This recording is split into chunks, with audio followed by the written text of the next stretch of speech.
So I want to welcome everyone into this majestic space. I'm going to invite you to take a nice deep breath before we begin.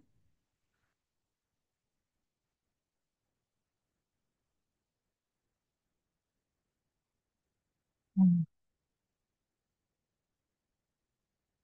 So thank you for joining me for this segment. I feel guided to speak with you about how being a chosen one is actually keeping you stuck, and it's time to evolve into a majestic sovereign one. And I know I spoke in the last segment, the last rendering, about shifting from just being a chosen one into a sovereign one, and why that's so important, and having a unique metamorphosis process in an evolutionary way that catapults you into this higher place of authority. And so I feel guided to spend time talking about the importance of this and expounding on it a little bit more. See, I know that most of you have gotten comfortable, you've gotten used to being identified as a chosen one. And that's all well and dandy when you were first discovering who you were and knowing that you were not only called, but you were chosen and that you have a very unique mission and why you're here. But so often, most are getting entangled, if you will, within the paradigms and the templates around being a chosen one. And what happens when you adopt that and embody it for so long without your actual evolved mission and purpose coming through and being actualized, you get stuck in loop.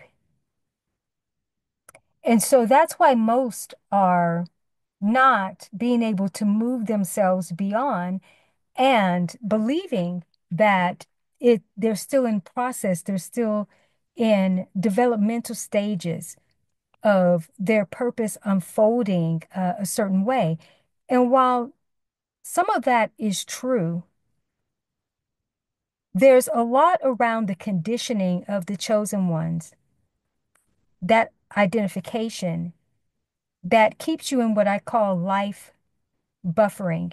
It keeps you looping consistently, always under test and initiations, so to speak.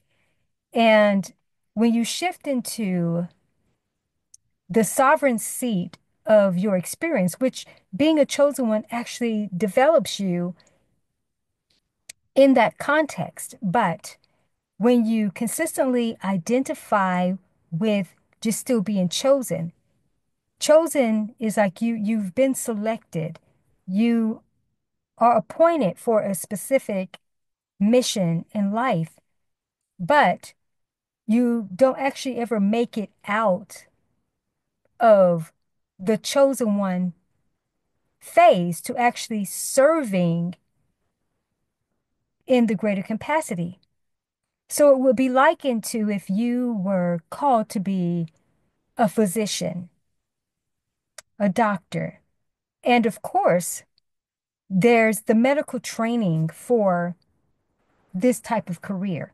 So it does involve intensity, longer degree studying in terms of being in the educational format than sometimes just the average individual that goes to college for a major that's not so extensive because of the field, because of the industry.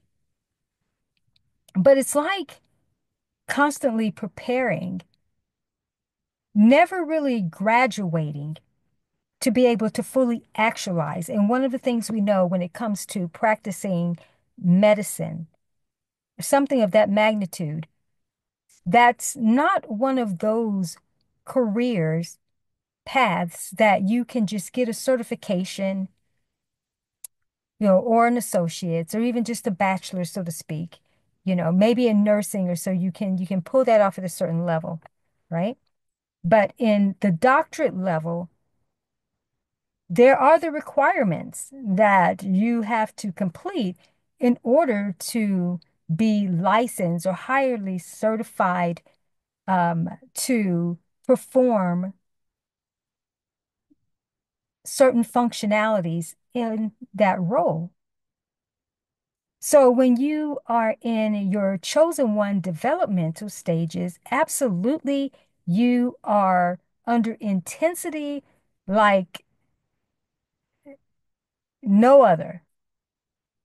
Other people have callings, yes, and they've had hardships and they've, come out successful.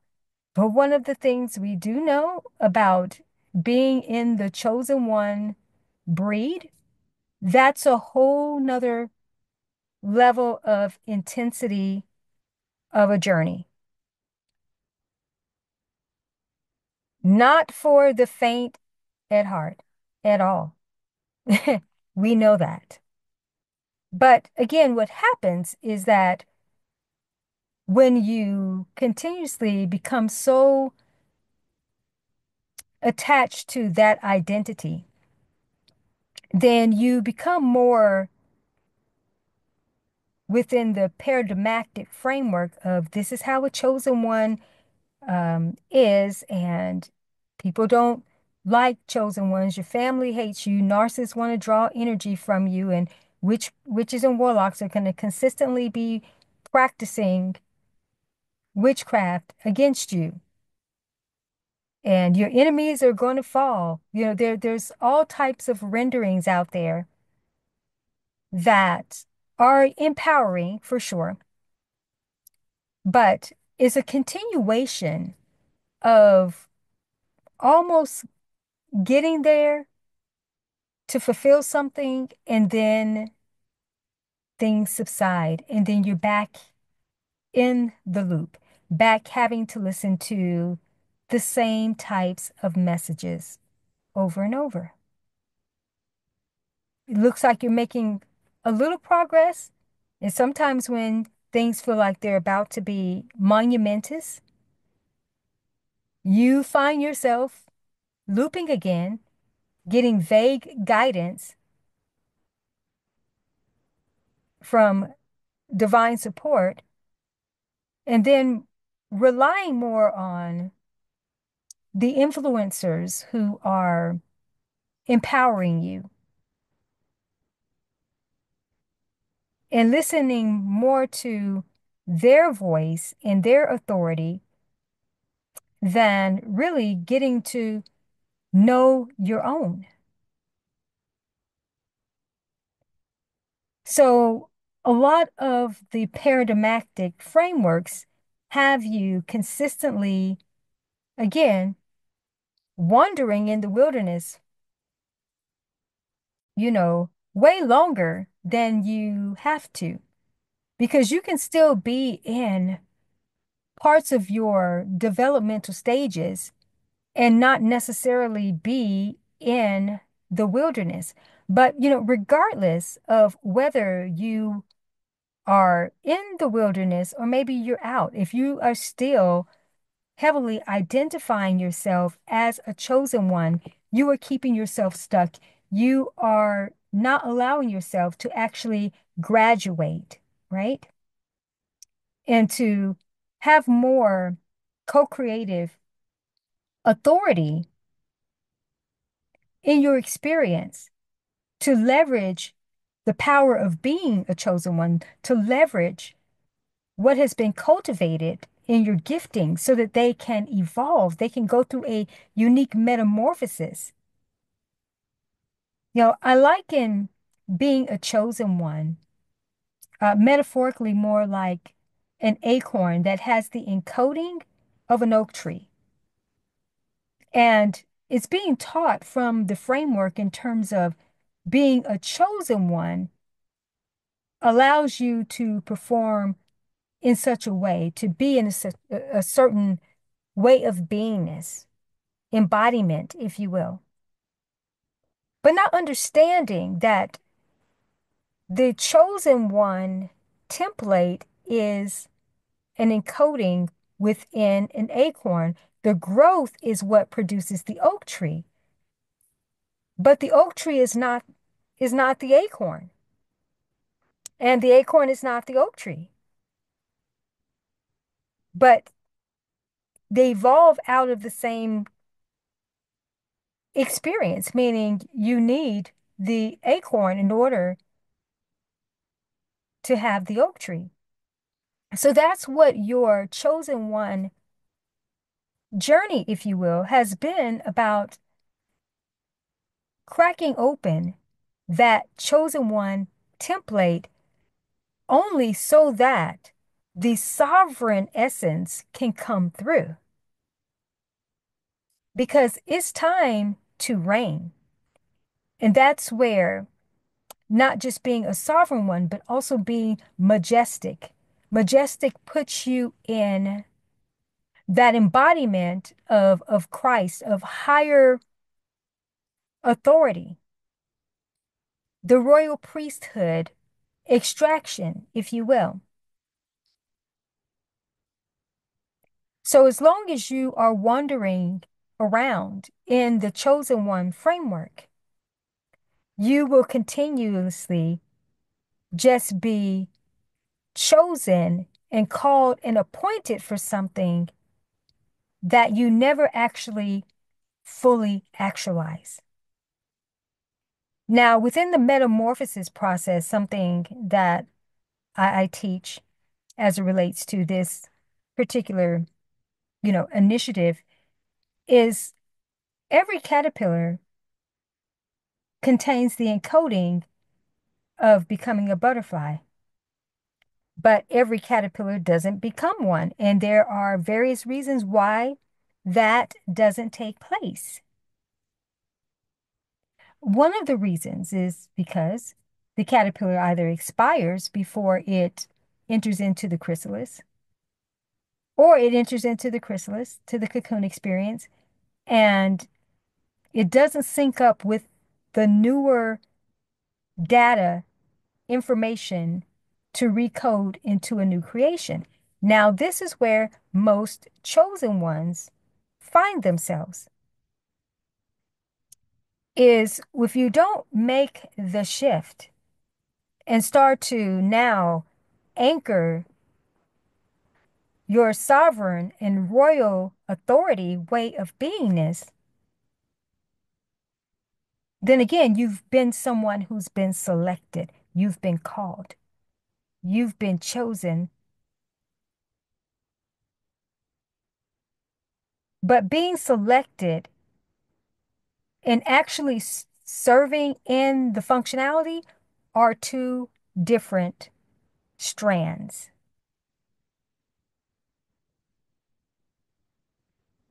So being stuck in continuous preparation, fighting continuous battles, being comforted, being made to feel like you're special, like you're really important, and you are. You are vital. Chosen ones are vital to the evolution of not just spirituality, but of this world, of this world. That's why there is such an attack around the rising and the coming forth of those who embody this uniqueness, such as yourself. But again, here's the catch. As long as you're still identifying as the caterpillar and the journey, you never come through the metamorphosis to actually be the new creation.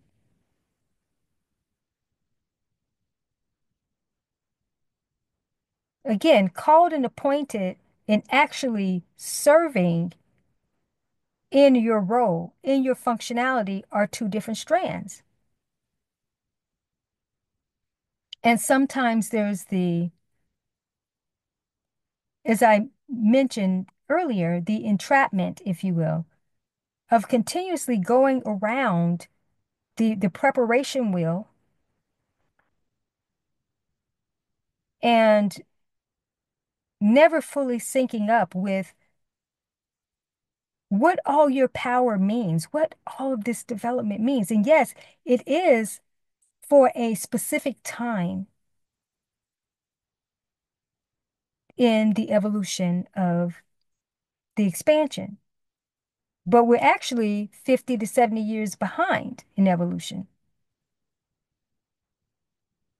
So trust me, our timing to come forth has been more delayed than it has been even about divine timing. It has been about the expansion of others evolving who are even teaching this, helping you through processes for them to reach their evolution to shift as well. Because new insight and new wisdom, though wisdom is always crying out in the street, raising her voice in the marketplace,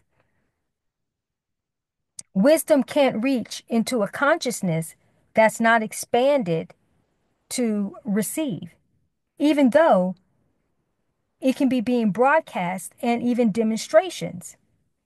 This is why Jesus said, one can be forever seeing, never perceiving, hearing, but never understanding, never getting it. Because there's a different realm or trajectory, if you will, that you have to be aware of. Now, I mentioned in the last segment in terms of Jesus in John 14:2, sharing that in my Father's house there are many mansions, many rooms. This represents many different levels, many different levels. And on each of those levels, it's a different playing field. There's a different set of rules, right? And so when you allow yourself to truly be seated in heavenly realms, that's in the sovereign seat of your essence, then you get to command life from and create life, I should say, from a very different vantage point. There are different rules of engagement, different tools. And when I say tools, just in terms of just how you go about doing it.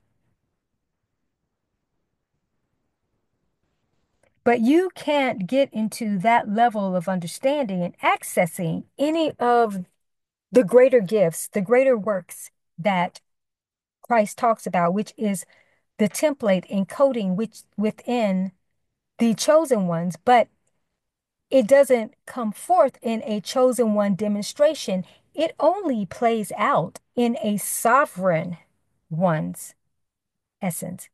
Honestly, as I mentioned in the last segment, that when you go through your metamorphosis, you typically lose the labels. But if you had to embody a label, it definitely needs to be the sovereign one. And again, in your majestic essence.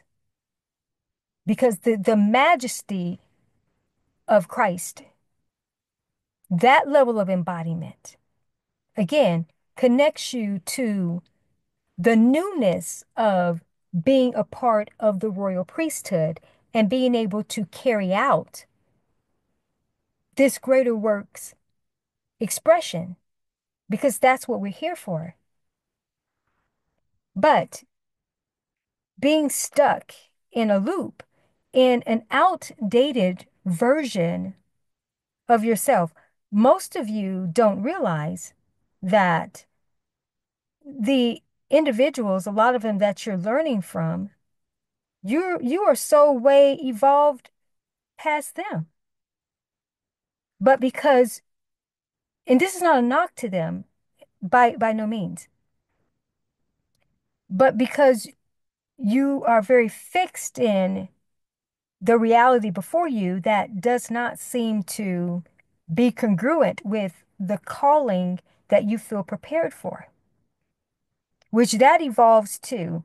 So sometimes things aren't moving too because the evolution of your purpose and mission has evolved, and you are still trying to leverage it from seed level in terms of conception of an idea of when you receive the vision. But it's actually grown, it's actually evolved.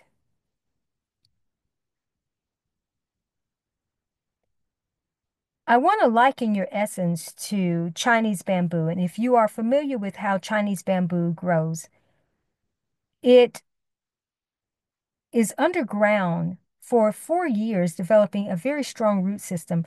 In the fifth year, some four, but most in the fifth year, it springs up about 90 to 96 feet. But you see nothing for the first 4 years. You don't see anything. It's like overnight. When you discover that you are more evolved and it's just time to make that subtle yet significant shift into the sovereign place, the sovereignty, that is when your bamboo experience can come forth. That is when your oak treeness, if you will, your mighty oak of righteousness, displaying the splendor of the Most High, that is when you can come forth. That's when you will see the fruit, the totality of your experience up until this point. And then you have something to work with, something to be functional with in terms of your greater purpose. But then that's going to evolve too. But at least it breaks you through to now actually start moving and creating new momentum from this sovereign way of being.